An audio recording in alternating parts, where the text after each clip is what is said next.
নিশ্চয়ই আপনারা উচ্ছে বা করলার রেসিপিটা বিভিন্নভাবে ট্রাই করেছেন, কিন্তু আজকে আমি সম্পূর্ণ ইউনিক একটি করলার রেসিপি শেয়ার করব। আশা করি আপনাদের সবার খুব ভালো লাগবে। ভালো লাগলে প্লিজ লাইক, শেয়ার এবং সাবস্ক্রাইব করতে ভুলবেন না। এখন চলে এলাম মূল রেসিপিতে, দেখে নেব পুরো রেসিপির প্রস্তুত প্রণালী। রেসিপিটি বানানোর জন্য আমি এখানে মিডিয়াম সাইজের নিয়েছি 4টে করলা আর নিয়েছি একটা ডিম। যেহেতু আমি 4টে করলা নিয়েছি, তো সেই পরিমাণ অনুযায়ী আমি এখানে একটা ডিম নিয়েছি। আপনারা করলার পরিমাণ বাড়িয়ে দিলে ডিমের পরিমাণটাও বাড়িয়ে নেবেন। এবার আমি এই করলাগুলোকে কেটে নেব। আমি করলাগুলো দুই সাইড এভাবে অল্প করে কেটে নেব, নিয়ে মাঝখান থেকে লম্বালম্বি করে ফালি করে দুটো ভাগ করে নেব। এবার সবগুলো করলা আমি এভাবে দুটো করে ফালি করে নেব। ফালি করে নেওয়ার পর একটা স্পুনের সাহায্যে আমি মাঝখানে যে বিচিগুলো সেগুলো আমি এভাবে বার করে নেব। আর এই সেমভাবে আমি সবগুলো করলার ভিতরের বিচিগুলো এভাবে বার করে নেব। তো সবগুলো এভাবে বার করে নিয়েছি।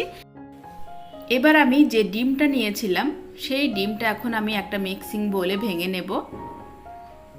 ডিমটা ভেঙে নেওয়ার পর আমি এখানে দিয়ে দেব পেঁয়াজ কুচি, টমেটো কুচি, কাঁচা লঙ্কা কুচি আর ধনিয়া পাতা কুচি।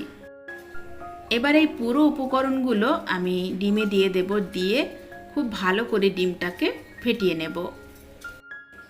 তার আগে দিয়ে দেব স্বাদ মতো লবণ এবং সামান্য পরিমাণ হলুদের গুঁড়ো, দিয়ে খুব ভালো করে এটা মিক্স করে নিতে হবে। তো এভাবে ডিমটাকে আমি রেডি করে নিলাম। এবার আমি যে করলাগুলো কেটে রেখেছিলাম এই করলাগুলোকে এখন আমি একটু সিদ্ধ করে নেব। তো প্রথমেই জলটাকে ভালো করে ফুটিয়ে নেব। তার আগে আমি এখানে সামান্য একটু লবণ দিয়ে দিলাম। তো এখানে জলটা ফুটে উঠেছে। এখন একে একে দিয়ে দেব করলাগুলো, দিয়ে মোটামুটি 1-1.5 মিনিট ধরে হাই ফ্লেমে করলাগুলোকে সিদ্ধ করে নিতে হবে। তো এখানে হাই ফ্লেমে আমি মোটামুটি 50% করলাগুলোকে সিদ্ধ করে নিয়েছি। এখন আমি করলাগুলো জল ঝরিয়ে তুলে নেব। এরপর আমি প্যানে দিয়ে দিলাম 1 টেবিল চামচ পরিমাণ সরিষার তেল। এই রান্নাটা সরিষার তেল দিয়ে করবেন, তাহলে অনেক টেস্টি হবে। তেলটা দেওয়ার পর তেলটাকে প্যানের চারপাশে একটু ছড়িয়ে নিলাম। এবার যে করলাগুলো আমি সিদ্ধ করে রেখেছিলাম সেগুলো এভাবে দিয়ে দেব। সবগুলোই আমি একসাথে দিয়ে দেব। তো এভাবে করলাগুলো দেওয়ার পর মোটামুটি 30-40 সেকেন্ডের মতো প্রথমে এভাবে একটু জাল করে নেব।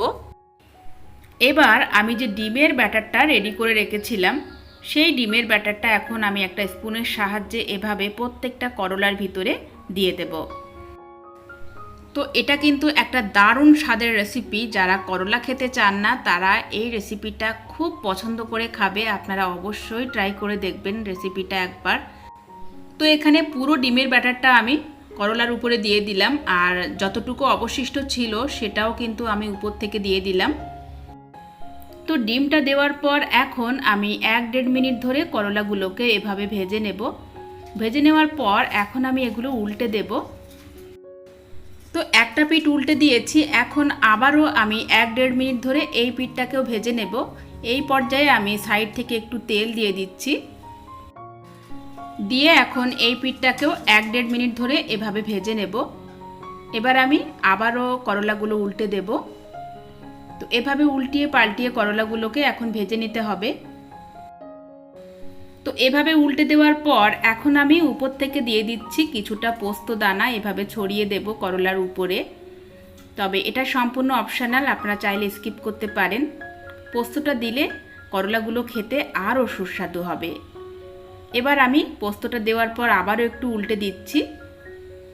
তো এভাবে উল্টিয়ে পাল্টিয়ে করলাগুলো মোটামুটি 1 থেকে 2 মিনিট ধরে আমি ভেজে নেব। তো এখানে করলাটা একদম পারফেক্ট ভাজা হয়ে গেছে। এখন আমি করলাগুলো তুলে নেব। তো কালারটা দেখে নিশ্চয়ই আন্দাজ করতে পারছেন এটা কতটা লোভনীয় হয়েছে। দেখতে যতটা সুন্দর হয়েছে খেতেও কিন্তু ততটাই সুস্বাদু। গরম ভাতের সাথে এই লোভনীয় স্বাদের করলা একেবারে জমে যাবে।